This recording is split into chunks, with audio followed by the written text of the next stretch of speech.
6 फरवरी 2021 दिन शनिवार हो गया और बात करते हैं आज के मुख्य समाचार और टुडे ब्रेकिंग न्यूज की इस वीडियो में नजर डालेंगे देश भर की तमाम बड़ी खबरों पर। आज भारत बंद भी रहने जा रहा, किसान भाई लोग देश भर में चक्का जाम करने जा रहे हैं। हालांकि कुछ राज्यों में ये नहीं रहेगा, किन किन राज्यों में रहेगा पूरी जानकारी मैं आपको बताऊंगा विस्तार से। इसके अलावा दोस्तों सरकार ने कुछ नई योजनाएं भी शुरू की है। पढ़ाई लिखाई करने वाले स्टूडेंट छात्र छात्राओं के लिए भी एक अच्छी खबर निकल कर आ रही है और भूकंप वगैरह को लेकर भी अपडेट है। खेल समाचार भी जानेंगे, क्रिकेट संबंधित अपडेट और सरकारी नौकरियों वगैरह को लेकर भी अपडेट है। बहुत सारी कुल मिलाकर के महत्वपूर्ण और काम की खबरों पर नजर डालेंगे इस वीडियो में। बिल्कुल ध्यान से बने रहेगा मेरे साथ और एकदम पूरा लास्ट तक देखते रहिएगा। सीधे बात करें पहले अपडेट की तो खबर देखिए आप, दिव्यांग जनों को इस काम के लिए 25,000 रूपए की मदद दे रही है केंद्र सरकार। जी हाँ, दरअसल दोस्तों केंद्र सरकार 2 तरह की गाड़ियां खरीदने के लिए दिव्यांग जनों को सब्सिडी देने की योजना लेकर आई है, जिसमें है ट्राई साइकिल और व्हील चेयर। ये हालांकि बैटरी से चलने वाली गाड़ियां आती हैं, लेकिन बाजार में इनकी कीमत बहुत ज्यादा होती है और इसके चलते दिव्यांग जन इनको खरीद नहीं पाते हैं। लेकिन अब केंद्र सरकार इन्हें खरीदने के लिए दिव्यांग जनों को सब्सिडी देगी, यानी कि व्हील चेयर वगैरह और ये ट्राई साइकिल जो अगर दिव्यांग जन खरीदते हैं तो उनको सरकार अब 25,000 रूपए की सब्सिडी देगी। इसके लिए कुछ नियम और शर्तें हैं। वो भारत का नागरिक होना चाहिए, 80% दिव्यांगता का प्रमाण पत्र होना चाहिए, मासिक आय 15,000 रूपए से ज्यादा नहीं होनी चाहिए। उन लोगों को इस स्कीम का फायदा मिलेगा, है ना। और अगली खबर देखिए, सरकार और एक नई प्लानिंग भी बना रही है। देश में करीब 1100 रिहायशी स्कूल और हॉस्टल्स के नाम बदले जाएंगे और अब नेताजी सुभाष चंद्र बोस रेजिडेंशियल स्कूल उनका नाम रखा जाएगा। शिक्षा मंत्रालय ने देश के 383 रिहायशी स्कूलों एवं 680 हॉस्टलों का नाम बदलकर नेताजी सुभाष चंद्र बोस के नाम पर रखने का फैसला किया है। ये सभी विद्यालय शिक्षा मंत्रालय की समग्र शिक्षा योजना के तहत वित्त पोषित हैं। तो ये भी सरकार की प्लानिंग है। और साथ ही अगली खबर देखिए आप, डिजिटल पेमेंट सर्विस के लिए एक नई हेल्पलाइन नंबर बनेगी। 24 घंटे उस पर आप सहायता ले पाओगे। दरअसल दोस्तों भारतीय रिजर्व बैंक जो है ना, उसने एक बार फिर से मौद्रिक समिति MPC बैठक में ब्याज दरों में कोई बदलाव नहीं करने का फैसला लिया और ये लगातार चौथी बार भी ऐसा रहा। लेकिन इस बार RBI ने एक फैसला वो लिया कि अब भारत में डिजिटल पेमेंट धीरे धीरे बढ़ रहा है। मैंने आपको कल ही बताया था कि जनवरी में भी कितने सारे ट्रांजैक्शन हुए फोन पे, बीम, पेटीएम, गूगल पे वगैरह वगैरह से।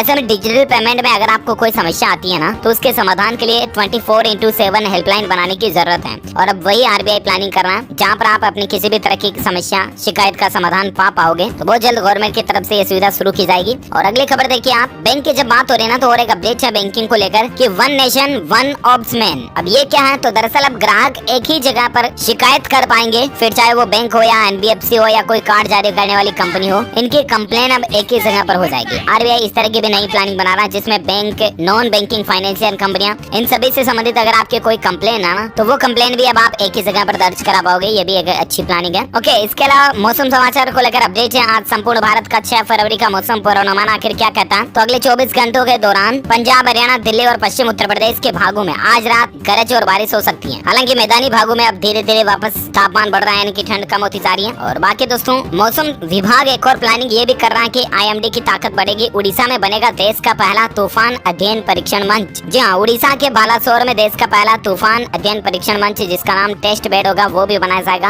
भारतीय मौसम विज्ञान विभाग ने बताया कि इसका उद्देश्य बिजली गिरने से होने वाले जान माल के नुकसान को कम करना है। यानी कि ये सेंटर बनने के बाद क्या है कि कहाँ पर कब बिजली गिरने वाली है, इसका थोड़ा पूर्वानुमान लग जाएगा। तो इससे होगा कि थोड़ा नुकसान से बचा जा सकेगा। ओके, और बाकी दोस्तों कोरोना वायरस को लेकर खबर आ रही है। अब तक देश में 45 लाख लोगों का वैक्सीनेशन हो चुका है, लगभग 50 लाख के लगभग वैक्सीनेशन पहुंच चुका है। और केंद्रीय स्वास्थ्य मंत्री हर्षवर्धन जी का ये कहना दोस्तों कि मार्च से होगा 50 साल से ज्यादा उम्र के लोगों का टीकाकरण मार्च से प्रारंभ हो जाएगा। फरवरी और जो हेल्थ कर्मी है, स्वास्थ्य कर्मचारी है, उनका टीकाकरण होगा। दुनिया में सबसे तेज वैक्सीनेशन वाला देश भारत ही बन चुका है, जिसमें मध्य प्रदेश राज्य टॉप पर है। यहाँ पर अब तक 73.6% हेल्थ वर्कर्स को वैक्सीन दी जा चुकी है। किस राज्य में कितना प्रतिशत वैक्सीनेशन हो चुका है, तो इसको लेकर यहाँ लिस्ट भी दी हुई है, आप चार्ट में देख सकते हैं। अच्छा, कोरोना पर और एक खबर ये भी कि तमिलनाडु में पलानीस्वामी सरकार का चुनाव से पहले एक बड़ा ऐलान निकल कर आ रहा, सबको मुफ्त में मिलेगी कोरोना की वैक्सीन। जी हाँ, तमिलनाडु में होने वाले विधानसभा चुनाव से पहले राज्य के मुख्यमंत्री पलानीस्वामी ने सबको फ्री कोरोना वैक्सीन देने का ऐलान किया है। पलानीस्वामी ने शुक्रवार को विधानसभा के सत्र को संबोधित करते हुए कहा कि हम सभी को निःशुल्क कोविड-19 की वैक्सीन देंगे। ये भी तमिलनाडु के लोगों के लिए अच्छी राहत की बात है। और साथ ही कोरोना पर और एक अपडेट ये भी आ रहा दोस्तों की महाराष्ट्र के होम मिनिस्टर की कोरोना रिपोर्ट भी पॉजिटिव आई है। बाकी उत्तर प्रदेश में 10 फरवरी से स्कूल वगैरह खुलने जा रहे हैं। थोड़ा आगे अपडेट बताता हूँ मैं आपको स्कूल खुलने का। फिलहाल और एक खबर देखिए कि दिल्ली के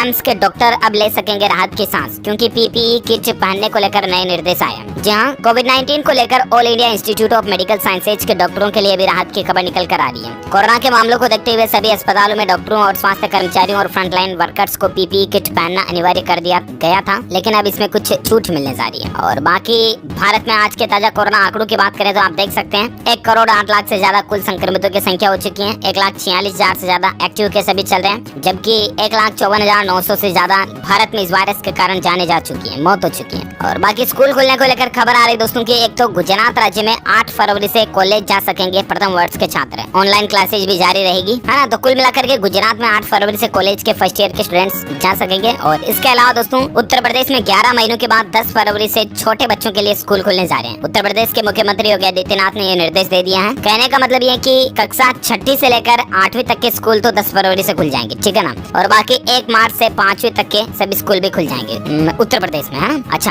अब बात करें भारत बंद वगैरह को लेकर और किसान आंदोलन को लेकर क्या कुछ चर्चाएं चल रही है, तो इस पर अपडेट आ रहा दोस्तों की एक तो किसान भाई लोग 1 मिनट तक एक साथ हॉर्न बजाएंगे हजारों किसान। 6 फरवरी का किसान भाई लोगों का एक मेगा प्लान निकल कर आ रहा है। दरअसल 3 कृषि कानूनों के विरोध में लगभग 3 महीनों से जो किसान आंदोलन चल रहा है ना, उसके तहत 6 फरवरी को देश भर में चक्का जाम करने की बड़ी तैयारी की है। संयुक्त किसान मोर्चा ने देश भर के किसानों से शनिवार को चक्का जाम करने की अपील की है। और चक्का जाम में एक खास बात होगी कि किसान भाई लोग 1 मिनट तक हॉर्न बजाएंगे। इसको लेकर कुछ जरूरी गाइडलाइंस भी जारी किए गए हैं। अच्छा, लेकिन दोस्तों इस किसान आंदोलन में कुछ और बातें हैं जो आपको जरूर जाननी चाहिए भारत बंद चक्का जाम को लेकर, जिसमें एक तो केवल हाईवे पर चक्का जाम होगा, दुकानें वगैरह कोई किसी तरह का बंद नहीं रहेगा, ठीक है ना। और हाईवे पर भी कुछ राज्यों में हाईवे में चक्का जाम भी नहीं होगा। किसान नेता राकेश टिकैत बोले कि दिल्ली उत्तर प्रदेश में रोड जाम भी नहीं करेंगे, क्योंकि यहाँ कुछ लोग हिंसा फैला सकते हैं। और ये जो चक्का जाम रहेगा दोस्तों आज 3 घंटे तक रहेगा, दोपहर 12 बजे से लेकर 3 बजे तक। हालांकि 3 राज्यों में चक्का जाम का प्रदर्शन नहीं होगा, जिसमें है उत्तर प्रदेश, दिल्ली और उत्तराखंड। इन राज्यों को छोड़कर पूरे देश में चक्का जाम करेंगे किसान भाई लोग। ये खुद राकेश टिकैत जो कि किसानों के नेता हैं उन्होंने कह दिया है। और इसके अलावा किसानों के मुद्दे को लेकर राज्यसभा में तल्ख बहस भी हुई। खबर देखिए आप, कृषि मंत्री का खून की खेती वाला बयान कार्यवाही से हटा, कहा था कि ऐसे खेती कांग्रेस ही कर सकती है। दरअसल सत्ता पक्ष और विपक्ष सामने सामने रहे और राज्यसभा में बहस हुई किसान आंदोलन वगैरह को लेकर। आनंद शर्मा बोले कि किसानों को संघर्ष के लिए मजबूर किया गया, सरकार इसकी जिम्मेदार है। राष्ट्रपति का अभिभाषण सरकार का निराशाजनक प्रशंसा पत्र है। दुख की बात है कि उसमें कृषि कानूनों की तारीफ हुई है। इसके अलावा केंद्रीय कृषि मंत्री नरेंद्र सिंह तोमर ने भी इस पर अपने बयान दिए हैं। उन्होंने कहा दोस्तों कि मैं 2 महीने तक किसानों से पूछता रहा कि कानून में काला क्या है, लेकिन इसका जवाब नहीं मिला। एक ही राज्य के किसान गलतफहमी का शिकार हैं, उन्हें बरगलाया गया है और देश में उल्टी गंगा बह रही है। तो कहने का मतलब अभी भी पक्ष की बातें भी चल रही है, किसान आंदोलन पर बहस चल रही है। और बाकी देखते हैं सरकार और किसानों के लिए क्या बड़ा फैसला लेती है। लेकिन फिलहाल तमिलनाडु राज्य के किसान भाई लोगों के लिए सरकार की तरफ से एक और बड़ी घोषणा निकल कर आ रही है कि 12,110 करोड़ रुपए का कर्ज माफ कर दिया। दरअसल तमिलनाडु सरकार ने राज्य के किसानों के लिए राहत भरा कदम उठाते हुए शुक्रवार को अहम ऐलान किया। इसके तहत राज्य के कोऑपरेटिव बैंक से लिए गए फसली कर्ज को माफ कर दिया गया। तमिलनाडु के मुख्यमंत्री के पलानीस्वामी ने शुक्रवार को ऐलान किया कि कोऑपरेटिव बैंकों से लिया जाने वाला फसली ऋण यानी कि लोन जो है किसानों के द्वारा लिया गया कर्ज है वो माफ कर दिया जाएगा। इससे यहाँ के करीब 16,13,000 से भी ज्यादा किसानों को फायदा मिलेगा। मुख्यमंत्री ने कल ही राज्य विधानसभा में रूल 110 के तहत ये घोषणा की है और तकरीबन 12,110 करोड़ रुपए का फसली ऋण जो है वो माफ कर दिया। तो ये वाकई में दोस्तों तमिलनाडु के किसान भाई लोगों के लिए भी बड़ी ही राहत की बात है। तो ये कुछ तो बातें और चर्चाएं चल रही है किसान आंदोलन पर। और साथ ही आज के सराफा बाजार में सोने चांदी के रेट की बात करें तो सोने की कीमतों में तेजी आई है और चांदी भी महंगी हुई है।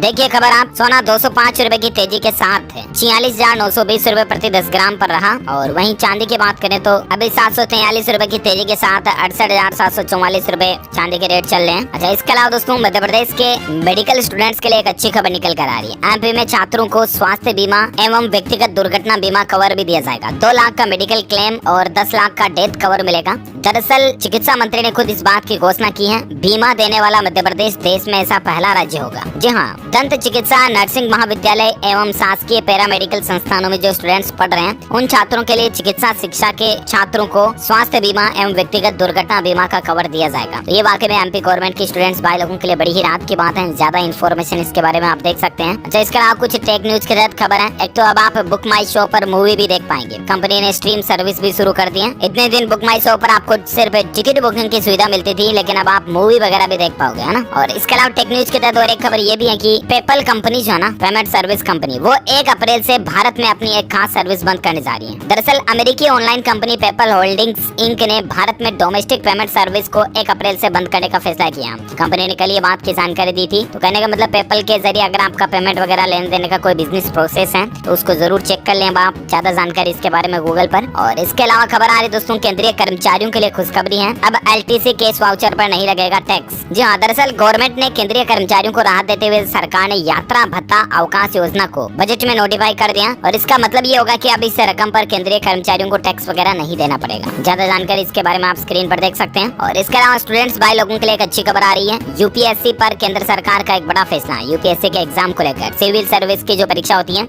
जिसमें पिछले साल सिविल सर्विसेज एग्जाम में लास्ट अटेम्प्ट कर चुके कैंडिडेट्स को एक और मौका मिलेगा, बशर्त उनकी एज लिमिट पार न हुई हो। दरअसल सिविल सेवा परीक्षा 2020 में लास्ट अटेम्प्ट करने वाले कैंडिडेट्स को ये छूट केवल एक बार 2021 की परीक्षा के लिए मिलेगी। इस फैसले को आधार बनाकर भविष्य में इस तरह की छूट के लिए दावा भी नहीं किया जा सकेगा। मतलब सुप्रीम कोर्ट ने ये भी फैसला दे दिया। कहने का मतलब ये कि भविष्य में इस फैसले को आधार बनाकर और ऐसी डिमांड नहीं की जा सकेगी। सिर्फ इस साल के लिए ये फैसला होगा, यानी कि यूपीएससी कैंडिडेट्स को एक बार और कम मौका मिलेगा, क्योंकि पिछली बार क्या है कि कोरोना वगैरह का मसला था, तो इसलिए ये अच्छी बात है। और एजुकेशन को लेकर और एक खबर देखिए आप। स्किल इंडिया मिशन का लक्ष्य पूरा हुआ। प्रधानमंत्री कौशल विकास योजना के तहत जनवरी 2021 तक लगभग 1 करोड़ 7 लाख युवाओं को ट्रेनिंग मिली है। जी हाँ, सरकार ने युवाओं को पेशेवर रूप से दक्ष बनाने का लक्ष्य पूरा कर लिया। कौशल विकास मंत्री महेंद्र नाथ पांडे ने कहा कि स्किल इंडिया मिशन के तहत जनवरी 2021 तक का आंकड़ा 1 करोड़ से भी ज्यादा युवाओं को ट्रेनिंग दी गई, स्किल दी गई, उनको सक्षम बनाया गया। अच्छा, साथ ही खबर आ रही दोस्तों, राजधानी दिल्ली में सरकार का बड़ा फैसला। देखिए, सर्किल रेट में 20% की कमी आई है। जहाँ दिल्ली सरकार ने सर्किल रेट्स को लेकर एक बड़ा फैसला लिया। दरअसल दिल्ली में सर्किल रेट को 20% कम कर दिया। मुख्यमंत्री अरविंद केजरीवाल की अध्यक्षता में शुक्रवार को कैबिनेट की बैठक हुई और उसमें ये महत्वपूर्ण नियम लागू किया गया और ये निर्णय 30 सितंबर 2021 तक लागू रहेगा। कहने का मतलब प्रॉपर्टी वगैरह पर सर्किल रेट में 20% की छूट मिलेगी। इससे अगर आप मकान, घर खरीदना, प्लॉट वगैरह खरीदना चाहते हैं तो आपको थोड़ा सस्ता मिलेगा राजधानी दिल्ली में, है ना। अच्छा, साथ ही खबर आ रही दिल्ली को लेकर और एक अपडेट ये की खुशखबरी देखिए।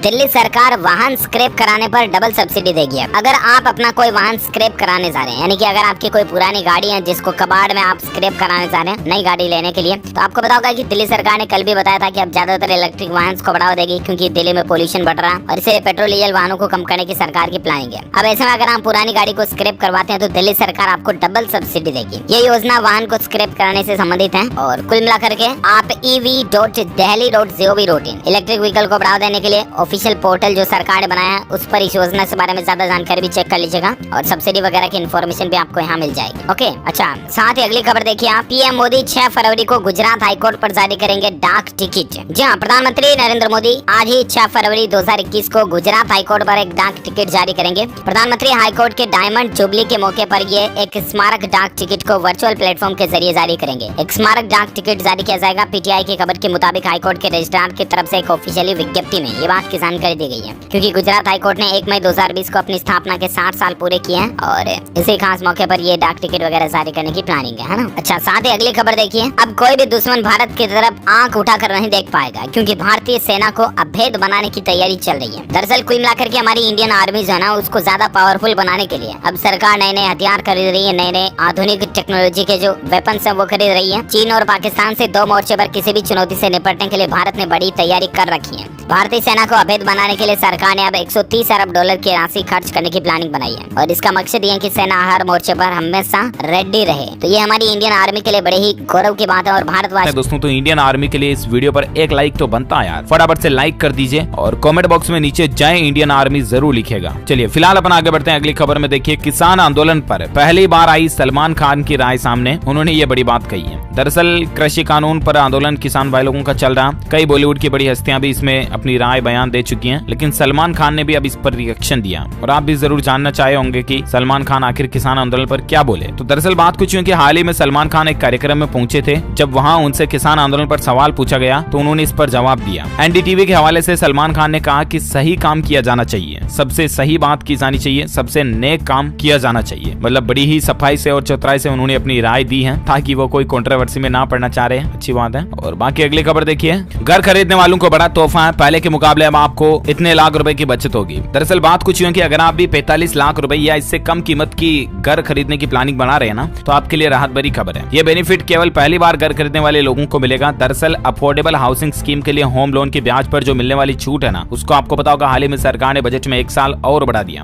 कहने का मतलब सिंपली ये है कि पहले इसकी लास्ट डेट 31 मार्च 2021 थी। घर की खरीदारी पर लोन में सब्सिडी की छूट जो है उसकी तारीख 31 मार्च 2021 थी, तो उसको बढ़ाकर 31 मार्च 2022 कर दिया। कहने का मतलब 22 से पहले अगर आप भी घर खरीद लेना तो इस योजना का फायदा आपको मिल जाएगा। ओके, और अगली खबर देखिए दोस्तों। जम्मू कश्मीर में 18 महीनों के बाद 4G इंटरनेट सर्विस वापस चालू हो गई है, क्योंकि जम्मू कश्मीर में जब सरकार ने धारा 370 हटाई थी ना, उसके बाद से 4G इंटरनेट बंद था, तो उसको अब वापस चालू कर दिया। जम्मू के लोगों के लिए राहत की बात है। और साथ ही अगला अपडेट देखिए टेक न्यूज के तहत और एक अच्छी खबर है कि अब गूगल देगा mobile phone heart rate feature. Users हर समय कर सकेंगे फिटनेस पर फोकस। जी हाँ, स्वास्थ्य और कल्याण का आकलन करने के लिए दो सबसे महत्वपूर्ण चीजें हैं जिसमें हार्ट रेट और श्वसन दर जो है, तो ये चेक अब आप अपने मोबाइल फोन से कर पाएंगे। कहने का मतलब ये है कि दोस्तों गूगल कंपनी जो है आपको आने वाले नेक्स्ट जनरेशन के एंड्रॉइड मोबाइल फोन्स में जिस तरह से आजकल की जो हैंड वॉच आती है ना, जिससे आप हार्ट रेट वगैरह डिटेक्ट कर पाते हो, तो फिटनेस बैंड की तरह आपको ये फीचर मोबाइल फोन्स में मिल जाएगा। अच्छा, साथ ही अगला अपडेट है छात्रों को एक और अवसर मिल रहा है। मध्य प्रदेश की बोर्ड परीक्षाओं के लिए जो छात्र लेट हो चुके हैं वो भी अपनी लेट फीस के साथ बोर्ड फॉर्म भर सकते हैं। कहने का मतलब 20 फरवरी तक तो आपको 2000 रुपए लेट फीस देनी पड़ेगी और उससे बाद भरते हो तो 10,000 रुपए लेट फीस आपको चुकानी पड़ेगी। ओके,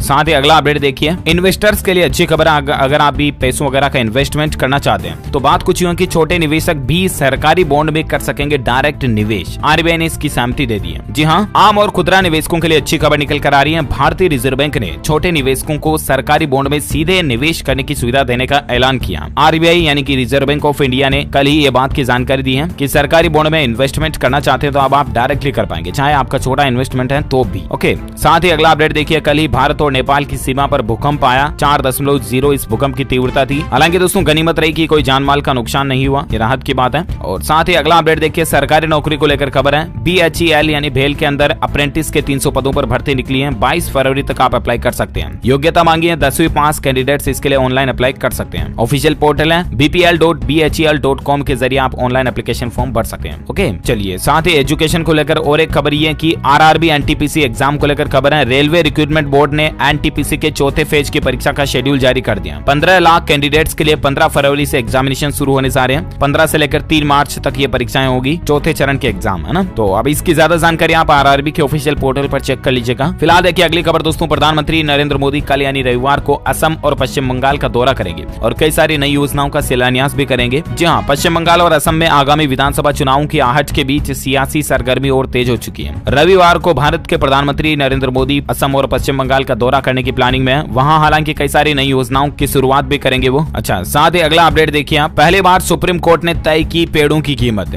विशेषज्ञों की कमेटी ने बताया कि एक पेड़ की एक साल की कीमत 74,500 रुपए है। जी हाँ, क्या आपने कभी सोचा दोस्तों कि पेड़ की जो है प्राइस कितनी है, कीमत कितनी है? इस पर सुप्रीम कोर्ट ने यानी कि देश के सर्वोच्च न्यायालय ने एक फैसला दिया है। सुप्रीम कोर्ट द्वारा नियुक्ति एक विशेषज्ञ समिति ने पेड़ों के मूल्यांकन संबंधित एक रिपोर्ट पेश की है और इस समिति के निष्कर्ष के मुताबिक एक पेड़ का एक साल का आर्थिक मूल्य 74,500 रुपए हो सकता है और ये देश में पहली बार ऐसा जब पेड़ों का कोई आर्थिक मूल्यांकन किया गया। अच्छा, और एक अगली खबर आप देख सकते हैं दोस्तों, सिंगापुर में होने वाला दावोस 2021 शिखर सम्मेलन फिर से टाल दिया गया। अब अगस्त में बैठक की संभावना बन रही है। कोरोना महामारी से संबंधित चुनौतियों के कारण दावोस समिट एक बार फिर से टल गया। विश्व आर्थिक मंच की बैठक में इस बारे में महत्वपूर्ण जानकारी दी गई है। यह बैठक अब स्विट्जरलैंड से सिंगापुर में स्थानांतरित भी कर दी गई है और बाकी इसे अब 17 से 20 अगस्त तक फिर से स्थगित कर दिया गया। और एक खबर देखिए दोस्तों, खेल समाचार को लेकर अपडेट है। India versus England Chennai test का जो पहला दिन था उसमें रूट करियर के 98वें, 99वें और 100वें टेस्ट में शतक लगाने वाले दुनिया के पहले खिलाड़ी भी बन चुके हैं। भारत वर्सेस इंग्लैंड के बीच जो कल ही टेस्ट सीरीज हुई उसमें स्कोर वगैरह कितना रहा, 263/3। इंग्लैंड का 89.3 ओवर में रहा। जो रूट और